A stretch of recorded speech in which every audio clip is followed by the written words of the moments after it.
Welcome back guys. इस video में हम डिस्कस करेंगे कॉमा ऑपरेटर।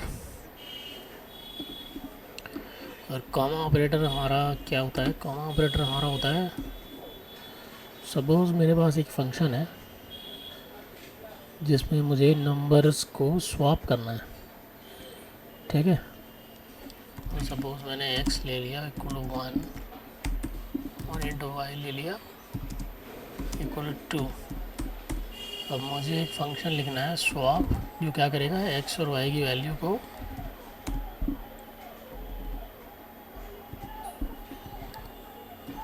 स्वैप कर देगा। मतलब y की वैल्यू x में चली जाएगी, x की वैल्यू y में चली जाएगी। और इसको हम प्रिंट करा लेते हैं, x और y की वैल्यू स्वैप करने से पहले और स्वैप करने के बाद। तो यहाँ पे मैंने ये x वैल्यू प्रिंट करा दी। देन यहाँ पे मैंने y की वैल्यू प्रिंट करा दी।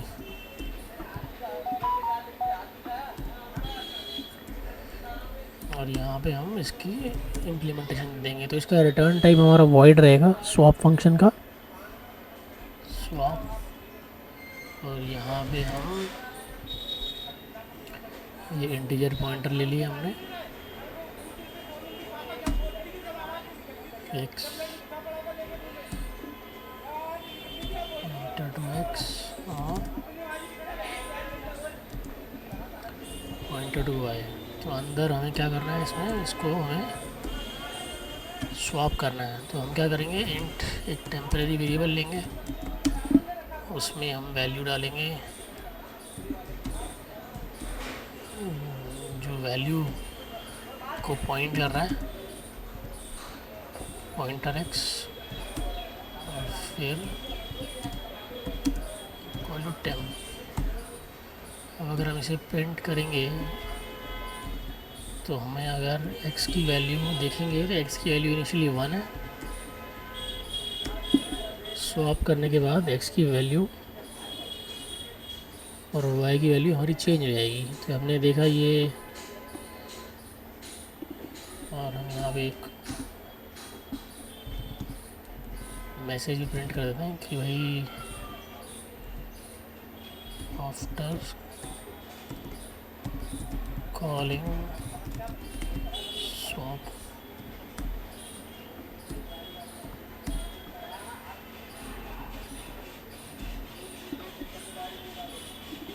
तो ये हमें क्लियर हो गया कि x इक्वल टू 1 था इनिशियली, y इक्वल टू 2 था, और after calling swap x equal to 2 हो गया और y इक्वल टू 1 हो गया। तो हमने स्वैप में क्या किया है कि x और y की वैल्यू स्वैप की है। तो अगर हम नोटिस करेंगे, तीन एक्सप्रेशन हैं यहाँ पे हमारे। इंट टेम्प इक्वल टू, जो भी हमारा पॉइंटर x की वैल्यू पे पॉइंट कर रहा है उस वैल्यू को हम फेच करेंगे और टेम्प वेरिएबल में डालेंगे। फिर हमारे जो x की वैल्यू जिसमें हमें पॉइंटर पॉइंट कर रहा है वहाँ पे हम y की वैल्यू डालेंगे using the pointer to y। और फिर पॉइंटर टू y में हम टेम्प की वैल्यू डालेंगे। तो ये हमारी तीन स्टेटमेंट्स हो गई। जो ये तीनों स्टेटमेंट हमारी एंड कर रही हैं सेमी कॉलन से, तो ये तीन स्टेटमेंट हो गई। अब ये हमारी, क्योंकि इस चीज़ को लिखने का एक और तरीका है यूजिंग कॉमा ऑपरेटर। सपोज़ मैंने एक कॉमा डाल दिया यहाँ पे, ये इसे मैं ऐसे भी लिख सकता हूँ कि भाई कॉमा डाल दिया और ऐसे मैंने लिख दिया।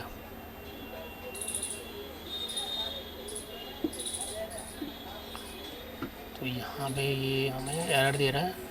तो एक काम करेंगे, डिक्लेरेशन को हम अलग लाइन में डाल देंगे और टेम्प इक्वल टू ये कर देंगे, हम ऐसे लिख देंगे।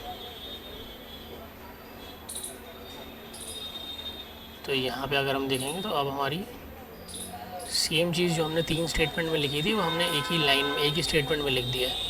और हर स्टेटमेंट जिसको हमने अलग अलग लाइन में लिखा हुआ था उसको हमने कॉमा से सेपरेट कर दिया है।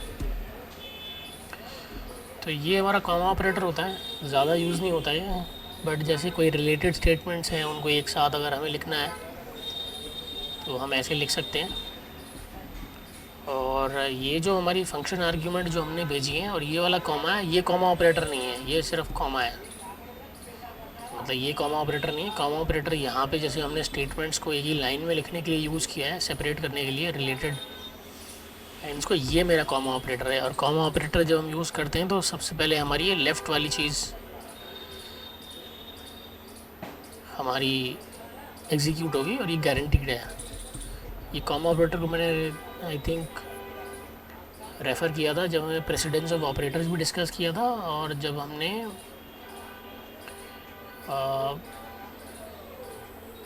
हाँ जब हमने प्रेसिडेंस ऑफ ऑपरेटर्स को डिस्कस किया था तब हमने ये कॉमा ऑपरेटर को का हमने प्रायोरिटी देखी थी। इसकी प्रेसिडेंस सबसे लो होती है, कोई सारे ऑपरेटर्स में कॉमा ऑपरेटर की प्रेसिडेंस सबसे लो होती है।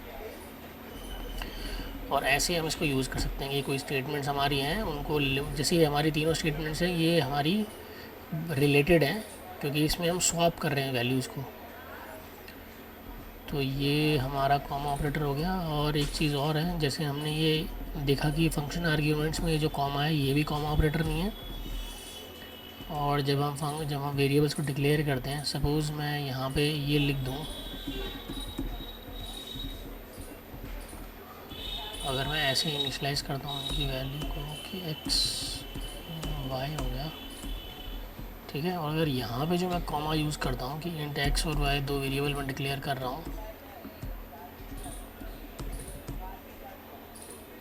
यहाँ पे ये जो कॉमा है ये कॉमा ऑपरेटर नहीं है, ये सिर्फ कॉमा है, कॉमा। और ये भी जो हमने स्वैप फंक्शन में देखा था, ये भी जो कॉमा आर्ग्यूमेंट्स को सेपरेट करने के लिए यूज़ करते हैं, ये भी कॉमा ऑपरेटर नहीं है, सिर्फ कॉमा है ये। कॉमा ऑपरेटर हमारा बस ये होता है कि जब हमें स्टेटमेंट्स को ऐसे हमने अगर एक साथ लिखना है, एक ही स्टेटमेंट में दो तीन स्टेटमेंट्स हैं जो कि कनेक्टेड हैं और एक साथ एक ही कंटेक्स्ट में हैं, तो उनको हम ऐसे लिख सकते हैं कि भाई टेम्प इक्वल टू, और ये हम ऐसे भी लिख सकते थे कि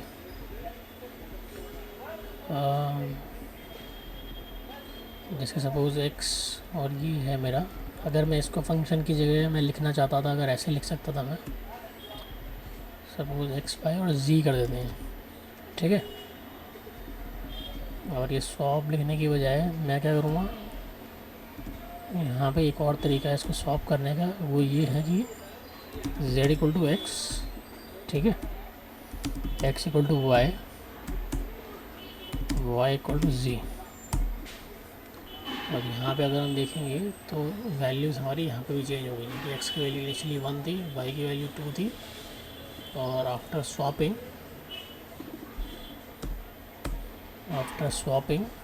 ये मैसेज हम चेंज कर देते हैं। आफ्टर स्वैपिंग हमारी वैल्यूज़ ये स्वैप हो गई हैं कि x में 2 आ गई वैल्यू और y में 1 आ गई वैल्यू। सिमिलरली जो हमने स्वैप फंक्शन की इम्प्लीमेंटेशन देखी थी कि हमारी रिलेटेड स्टेटमेंट्स थी, उनको हमने कॉमन से सेपरेट कर दिया था, ऐसे ही ये भी हमारी स्टेटमेंट है, ये रिलेटेड है और इसको हम ऐसे लिख सकते हैं कि भाई ये कॉमा कर दिया मैंने,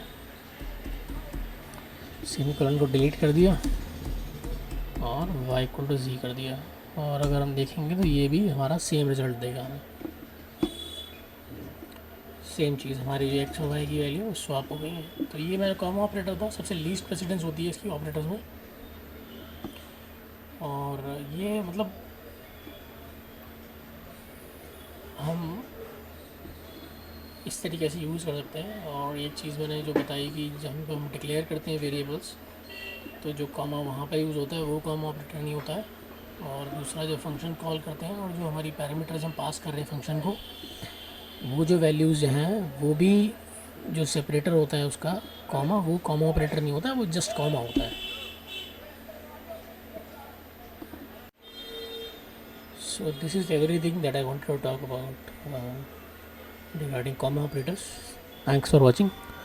मिलते हैं अपने नेक्स्ट वीडियो में।